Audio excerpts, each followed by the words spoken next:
Сосын өзім туралы айтатын болсам, мен негізі бұның барлығын мен көрмей айтпаймын ғой. Мысалға, көріп отырмыз қазір, естіп отырмыз, күніге қанша адаммен сөйлесеміз. Лично менің өзім басымнан, менің кішкентай кезімде әкем қайтыс болып кеткен 9 жасымда. Әкем үлкен молда болған уақытысында. Артықбай деген үлкен, Мамасалиев Артықбай деген үлкен бір молда кісі болған уақытысында. Әкем бар кезде біз жағдайымыз өте мықты тұғын. Жақсы. Не ішеміз, не жемейміз бәрі бар тұғын. Бірақ әкем бар кезде де біз бай болып, бүйтіп балқып шалқып өмір сүрген жоқпыз. Бәрі жеткілікті бар болатын. Бірақ менің әкем сондай молда болып, Құран оқып, намаз оқытқан екен, үнемі дұға қылып отырғанын мен көретінмін. Әңгіменің сутина, негізіне мән беріңіздер, мен айтып жатқанымның. Үнемі дұға қылып отыратынын көретінмін. Бисмиллахсыз біз тамақты бастамайтынбыз. Анам чистоплотная. До того чистоплотная болған, әлде сондай, альхамдулилля. Үйде тап-таза бізді тәрбиелеген кезде ұрып тұрып тәрбиелейтін. Мамаң шақырған кезде мына хлопушканы алып тұратын, или галошты алып тұратын. Сен ұрып тұрған кезде сен қашып кет, попробуй ана жерге. Қазіргі балдарды хлопушканы алсаң жоқ болып кетеді ғой. Попробуй сол жерге кетіп көр. Мен таяқ жеп жүрсек те, таяқ жеп тұрсақ та бір орында тұратынбыз біз. Кетіп көр сол кезде. Міне, менің анам қазір уже жасы үлкен, 75-те жасы. Қараңыз. Осы уақытқа дейін анамызға бірде-бір сөз қайтарып, қарсы келіп көрген емеспіз. Ешқайсымыз 5 баламыз, 4 қыз бір бала, ешқайсымыз келген емеспіз. Өйткені қаяқтан? Әкеменен шешенің тәрбиесінен. Мен әкем қайтыс болып кетті, ары мамам тәрбиеледі. 5 баланы. Сол кезде менің анам тәрбиелеген кезде, әкем қайтыс болғаннан кейін, біз қатты қиналдық ақшадан. Біз нан таппай қалған күндеріміз айлар болу, не только күндер. Свет жоқ, су жоқ, нан жоқ дейтін. До того, мынау біздің есіктің алдында баяғыда біздің воротамыз жоқтығын үйде, менің өскен жерімде. Түкпір неде тұратынбыз. Сөйтіп сол жерде ворота жоқтығын баяғыда, мен кішкентай кезімде. Сөйтіп көршілер былайнан өтетін еді, ана үйге барып, ол қасымыздағы магазин жаңағындай нан, пан, сондай не сататын еді, магазин еді. Сол кезде солар өтіп баратқан кезде біз столдың үстіне, енді қарайды ғой, біз тапчанда отырамыз, немесе ана коридорда дәу терезе көрініп тұрады бәрі. Столдың үстінде ешнәрсе жоқ та, жейтін нан да жоқ. Білесіздер ме міне? Сіздерге өтірік шығар, маған шын. Құр қайнаған су бар ғой, мен сонда азанда ерте тұрады екем. Сағат 7-тен басып тұрып алады екем. Мен мектеп оқитын қызбын ғой. 5-ші класстан ары қарай уже. Өйткені мен әкем қайтыс болған кезде мен 4-ші класс едім. Сол кезде мынау су, қайнаған суды мен сол кезде далаға от жағады екем. Әлі есімнен кетпейді. Сөйтіп от жағып отырған кезде мен жыланды өте көп көретін. Өте көп көретін. Былай қарасам жылан, былай қарасам жылан, неше түрлі жыландарды көретін. Сөйтіп шайды қайнататын едім да, қайнаған су. Азында мамамдар ұйқыдан тұрады, оған дейін мен шай қайнатып қоямын. Сонда құр қайнаған суды пиалаға қоямыз да, сол қайнаған суды ішер екенбіз ғой. Сөйтіп өскен қызбын мен. Сөйтіп көршілер кетіп жатқан кезде дастарханда ештеңе жоқ деп ойламасын деп, пустой ыдыстар бар ғой, андай варенье салатын, бір нәрсе салатын, андай сырты көрінбейтін. Сондайлар бип-бип столдың үстін бип-бип қойып қоятынбыз, бірақ ештеңе жоқ. Анда көршілер бірдеңе деп қалмасын деп, біз солай отыратынбыз. Су жоқ, біреуінен таситынбыз, бір соседіміз бар еді. Алла ол кісіге разы болсын. Постоянно қаптап қарызға алатынбыз ғой сол кезде. Сәбізі бармай, ұны бармай. Біз соны кейін мамам пенсия алған кезде, ол кезде 5.000 теңге тұғын пенсия. 5.000-ға, енді ана балдарға біз қайтыс болғаннан кейін пособие алады ғой. Сол 5.000 теңге пособияға біз продукты, ол кезде енді ақшаның құны бар еді, продукты қаптап, қант, шекер сөйтіп алатынбыз. Он алатынбыз. Сөйтіп сол кезде ана соседімізге қаптап қарызын беретінбіз. До того қиыншылықты көргенмін мен, әбден көргенмін. Бірақ сол кезде менде ислам болған екен ғой. Түсініңіз, өйткені мен әкемнің намаз оқып отқанын, Құран оқып отқанын, үйде исламның бар екенін мен көріп өскен қызбын да. Содан кейін сол қиыншылықты көргеннен кейін мен эгоист болған жоқпын. Міне қолыма қанша 2000 долларлап ақша ұстаған кездерінде болды. Қазір де міне альхамдулилля жаман емес, шүкір. Блогер болып, айына әйтеуір альхамдулилля Аллахтың бергенін табамыз әйтеуір.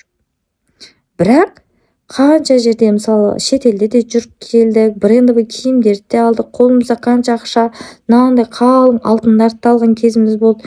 Сол кезде мен, білесіз ба, сол баяғы менің көрген қиыншылығы менің көз алдымнан кетпейді. Мен тәтті нәрселер жеймін ғой. Мынау адамдар армандап, мысалы ет, мысалы салата, неше түрлі кафеге барып шашлық жеп отырған кезде бүйтемін ғой мен ішімнен. Осы мен жеп отырған нәрсемді қазір аш болып отырған адамдар, Аллах Тағала соларға да берші, мен құсап жесінші деп сөйтіп ниет қылып мен жалам ананы жеуге, білесіздер ма? Ішімнен сондай нәрсе болады да. Сол үшін мен сіздерге енді полный түсіндіріп айтқаным, енді менің қиыншылық көргенім өте көп. Анама мен разымын. Анама Алла разы болсын. Сондай тұрмысқа да шыққан жоқ. Өзі 47 жасында қалды, мысалы 45 жасында қалды. Жесір болып 5 баламен. Ешқандай тұрмыс туралы ойлаған да жоқ. Бізді бақты, қақты, тәрбиеледі.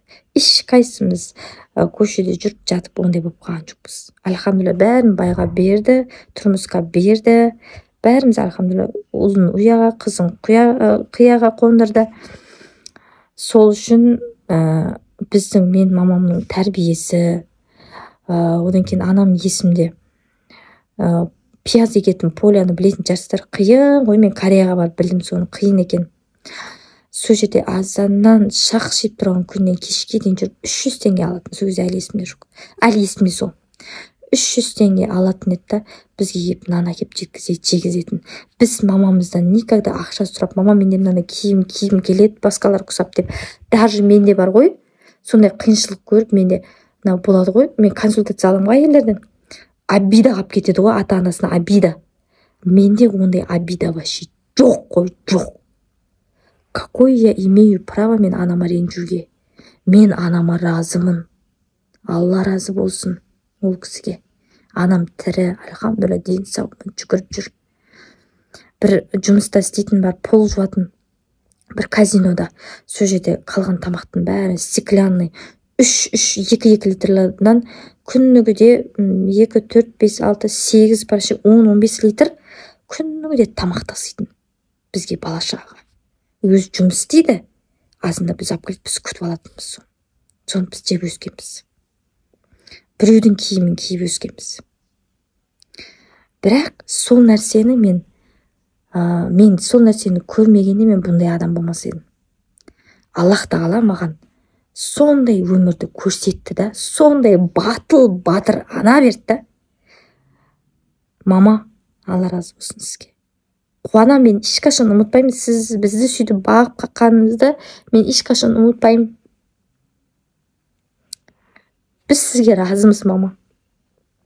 Бізді бақтыңыз, қақтыңыз, нан әкеліп бердіңіз, өзіңіз жемесеңіз де, ішпесеңіз де, біздің аузымызға тықтыңыз ғой.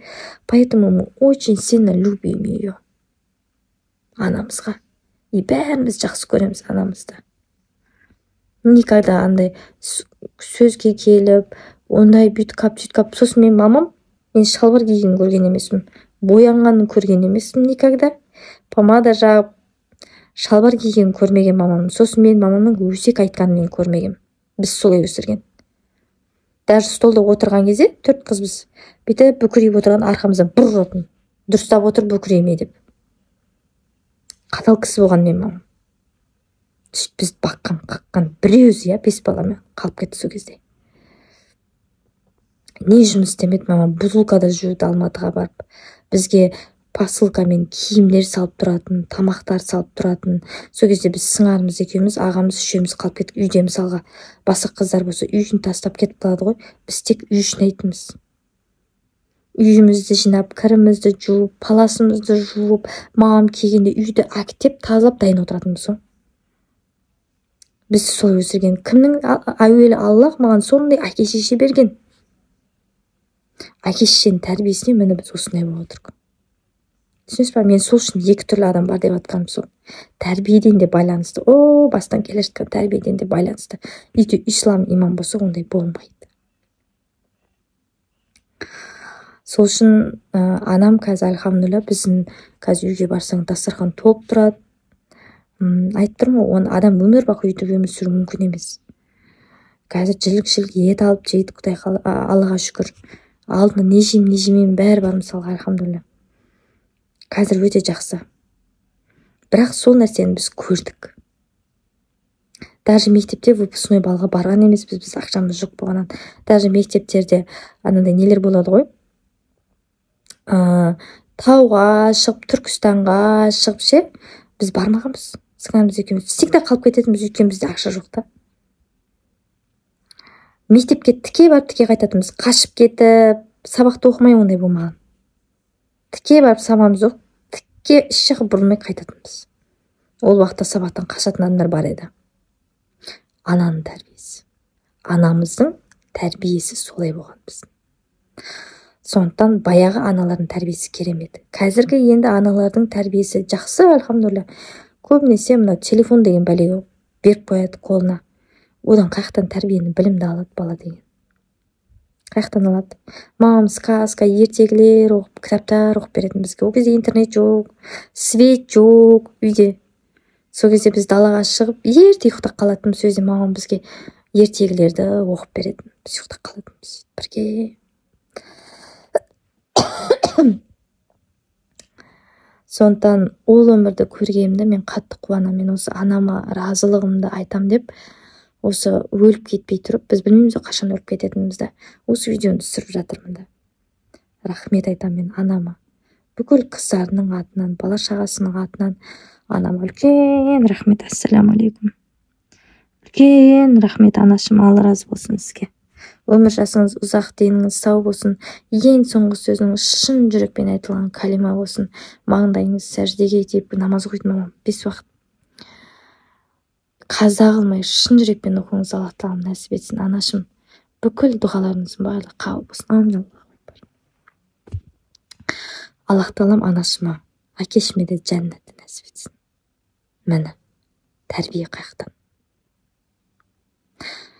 Комментарияларыңызды жазып кетіңіздер, міндетті түрде лайк басыңыздар, достарыңызға таратуды ұмытпаңыздар.